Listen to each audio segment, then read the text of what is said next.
2 gram മുതൽ പാദസരങ്ങൾ, വളകൾ, 1/2 gram മുതൽ സ്റ്റഡുകൾ, 2000 രൂപ മുതൽ റിങ്ങുകൾ, 1 ഗ്രാമിൽ തുടങ്ങുന്ന മാലകൾ, നെക്ലസുകൾ, 9000 രൂപ മുതൽ ഡയമണ്ട് നെക്ലസുകൾ, 1 ലക്ഷം മുതൽ ആരംഭിക്കുന്ന വെഡിംഗ് സെറ്റുകൾ.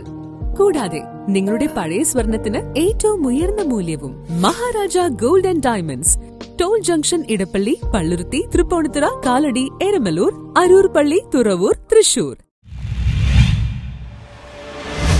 കോതമംഗലത്ത് H1N1 രോഗബാധ, ബാങ്കിന്റെ പ്രവർത്തനത്തിൽ നിയന്ത്രണം. കോതമംഗലത്ത് H1N1 രോഗബാധ റിപ്പോർട്ട് ചെയ്തു. ബാങ്കിന്റെ പ്രവർത്തനം ഇതോടെ നിയന്ത്രിച്ചുകൊണ്ട് ആരോഗ്യവകുപ്പ് മുന്നറിയിപ്പ് നൽകി. കഴിഞ്ഞ ദിവസം രാവിലെ ബാങ്കിലെ 2 ജീവനക്കാർക്കാണ് കാർഡ് സ്ക്രീനിംഗ് ടെസ്റ്റിലൂടെ H1N1 രോഗബാധ സ്ഥിരീകരിച്ചതിനെ തുടർന്ന് ബാങ്ക് അധികൃതർ സ്വമേധയാ ബാങ്കിന്റെ പ്രവർത്തനത്തിൽ നിയന്ത്രണം ഏർപ്പെടുത്തിയത്. കോതമംഗലം നഗരത്തിലെ ചെറിയ പള്ളിത്തായത്ത് പ്രവർത്തിക്കുന്ന ഫെഡറൽ ബാങ്കിന്റെ പ്രവർത്തനത്തിലാണ് നിയന്ത്രണം ഏർപ്പെടുത്തിയിട്ടുള്ളത്. ഇതേ തുടർന്ന് ബാങ്കിന്റെ മുന്നിൽ മുന്നറിയിപ്പ് ബോർഡ് സ്ഥാപിക്കുകയും അണുനാശിനി ഉപയോഗിച്ച് ബാങ്ക് ക്ലീൻ ചെയ്യുകയും ഉപഭോക്താക്കളോട് സാമൂഹിക അകലം പാലിക്കുവാൻ നിർദ്ദേശിക്കുകയും ചെയ്തിട്ടുണ്ട്. രോഗബാധിതരായ ജീവനക്കാർ പ്രൈമറി കോൺടാക്റ്റിലുള്ളവരെയും ഒഴിവാക്കിയാണ് ബാങ്ക് പ്രവർത്തനം ആരംഭിച്ചത്. ഇടപാടുകാർ ആരോഗ്യവകുപ്പിനെ വിവരം അറിയിച്ചതിനെ തുടർന്ന് ആരോഗ്യവകുപ്പ് ഉദ്യോഗസ്ഥർ ബാങ്കിലെത്തുകയും സ്ഥിതിഗതികൾ വിലയിരുത്തുകയുമായിരുന്നു. ബാങ്കിലെ ശീതീകരണ സംവിധാനങ്ങളുടെ പ്രവർത്തനം നിർത്തിക്കുകയും പ്രധാന വാതിലും ജനലുകളും തുറന്നിടുവാനും ബാങ്കിന്റെ പ്രവർത്തനം കോവിഡ് പ്രോട്ടോകോൾ പ്രകാരം നടത്തുവാൻ നിർദ്ദേശിക്കുകയും ചെയ്തു. ഇൻഫ്ലുവൻസ് വൈറസ് കാരണമുണ്ടാവുന്ന H1N1 ബാധ കോതമംഗലത്ത് റിപ്പോർട്ട് ചെയ്ത സാഹചര്യത്തിൽ ജാഗ്രത വേണമെന്ന് ആരോഗ്യവകുപ്പ് മുന്നറിയിപ്പ് നൽകിയിട്ടുണ്ട്. പനി, തുമ്മൽ, തൊണ്ടവേദന, മൂക്കലിപ്പ്, ചുമ, ശ്വാസതടസ്സം, ഛർദി എന്നീ രോഗലക്ഷണങ്ങൾ തുടക്കത്തിലെ തിരിച്ചറിഞ്ഞ ചികിത്സ തേടണമെന്നും രോഗപകർച്ച ഒഴിവാക്കാൻ വ്യക്തി ശുചിത്വവും സാമൂഹിക ശുചിത്വവും പാലിക്കണമെന്നും കോതമംഗലം താലൂക്ക് ആശുപത്രി സൂപ്രണ്ട് ഡോക്ടർ സാംപോൾ അറിയിച്ചു. News bureau, Kothamangalam.